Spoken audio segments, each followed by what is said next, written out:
Bonjour à tous, aujourd'hui on se retrouve pour une petite vidéo sur les Pogonavs VDSFs. Donc on m'a sollicité pour faire une vidéo dessus, donc voilà pourquoi je fais une vidéo dessus aujourd'hui. Donc si vous avez des idées, enfin des envies de vidéo, n'hésitez pas à le dire dans les commentaires de cette vidéo ou dans les autres, n'importe où, pour que je le sache et que je puisse faire des vidéos qui vous conviennent. Voilà, donc ça c'était pour le petit point info. Maintenant on va se retrouver sur les pots. Donc on va faire un petit tour d'horizon de leur Terra qui n'ont pas trop changé. Et vous expliquer un petit peu ce qui s'est passé depuis la dernière fois. On va commencer donc avec Godzilla. Donc pour ceux qui ne le savent pas, elle est dans Terra 130 70 70 avec un décor en polystyrène, une lampe Reptec 70 watts qui fait UV, chaleur et lumière, et une lampe LED pour l'éclairage.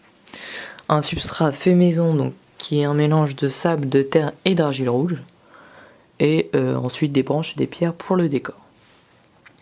Donc là, notre petite Godzilla, enfin petite, elle fait quasiment 45 cm. Il lui manque un bout de la queue, donc je pense qu'avec sa queue complète, elle devait faire une cinquantaine de centimètres. Là, elle est en mue, donc on voit un petit peu de différence de couleur. Donc elle est sous la lampe, donc ça va. On va bien la voir. Donc voilà la grosse mémère. Vous pouvez voir que on voit la différence entre la mue qui est ici et la zone qui a déjà mue ici. Donc les Pogonavs muent par partie. Donc là elle est sous la lampe, donc la lampe c'est ça. Donc c'est exactement la même chose qu'une Solar Raptor, hein. Ça marche avec une ballast, c'est pareil. Donc voilà. Donc là le point chaud en fait il est subdivisé en deux points. Donc on a une partie ici et une partie sur la pierre ici. Petit tour du Terra. Donc là on a la gamelle de végétaux, une petite gamelle d'eau ici, la lamplette que je vous parlais pour éclairer le reste du Terra. Donc ça fait un Terra assez bien éclairé. Je suis assez content du résultat. Donc l'avantage des LED, attendez, je vais refermer le Terra puis je vous explique après. L'avantage des LED c'est que ça consomme rien et ça éclaire plutôt bien. Donc là c'est une lampe 8 watts je crois, 8 ou 9. Et elle remplace un néon 120 cm qui faisait 34 watts. Donc ça éclaire quasiment pareil. Et ça consomme beaucoup moins. Pour la facture d'électricité, c'est en plus. Donc ensuite, on est sur le Terra d'Elesia. Donc c'est quasiment la même chose, sauf que le Terra est un petit peu plus petit. C'est un 120 60 60. Donc là, pareil, décor, cette fois sur les trois faces. Un décor en polystyrène, mon tout premier décor, qui a bien évolué depuis que je l'ai fait. Donc on a cassé certains trucs, on en a rajouté d'autres. Là on a une lampe pas 70 watts parce que le terrain est plus petit, mais une 35 watts. Donc la température de couleur elle est marquée dessus, donc je vais pouvoir vous la montrer. C'est du 5200K. Donc ça va, c'est assez bien blanc. Là profite un petit peu des IV en dessous. Grosse mémère. Donc elle a fait vraiment 54 cm, elle a que jusqu'au bout. Là ils sont fin d'hivernation, donc elle se réveille tout doucement et elle commence à bien manger. Le Terra donc avec la même chose, une gamelle de nourriture avec donc des végétaux, une gamelle d'eau, une lamplette, cette fois c'est une globe qui fait 10 watts je crois, je suis plus sûr. Une branche, des troncs lièges donc avec des petites cachettes, et puis toujours une pierre sous le point chaud pour emmagasiner toute la chaleur. Donc voilà.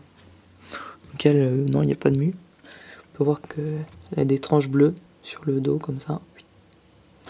Donc elle est jolie. Voilà. Donc là, je vous dirai pas la phase, enfin la morph. Je ne serai pas capable de vous le dire. Voilà. Hop. Donc là, ça c'est le pogo du caméraman.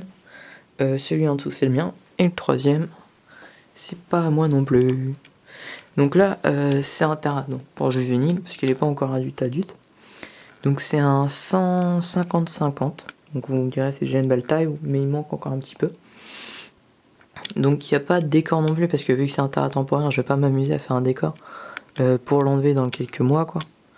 Je vais pas m'embêter à ça, ça ferait user de l'argent pour rien. Donc je préfère garder les sous de côté et les utiliser donc au bon moment. Donc toujours une lampe LED pour l'éclairage et aussi une lampe 35 watts Reptec HID donc avec une ballast. Donc ce petit pogo c'est Minimoys. Voilà, je vais vous le mettre comme ça vous allez bien le voir. Donc là il fait quasiment 40 cm. Donc il a très bien grandi depuis qu'on l'a. Je sais pas si vous vous rappelez, mais quand je l'ai eu, il tenait dans ma main. Hein. Si je mets ma main à côté aujourd'hui, il tient plus dans ma main. Donc son terrain, vu qu'il est encore juvénile et que je n'aime pas le sopalin, j'ai mis des pierres d'argile, d'ardoise, c'est pas de l'argile, c'est de l'ardoise, pour éviter donc d'avoir du sopalin à mettre et qu'il ingère du substrat. Donc le mieux pour les pogonas, hein, c'est le substrat qu'on a fait à Godzilla, contrairement à celui d'Elesia qui est du sable, donc qui est pas super. Donc dans son terrain, une petite, ouais c'est pour remplacer la pierre, en même temps ça fait cachette en dessous. Son arbre dans lequel il va souvent dormir, il monte en haut. Et une gamelle de nourriture, une gamelle d'eau. Donc ce terrain là c'est l'ancien terrain d'Escaloporis. C'est pour ça qu'il y a des traces de terre partout tout le tour. Voilà. Hop. Donc là vous avez vu mes 3 Pogona Viticeps. Enfin mes 3. Ils sont pas tous à moi mais ils sont dans ma chambre. Donc on va dire que c'est les miens.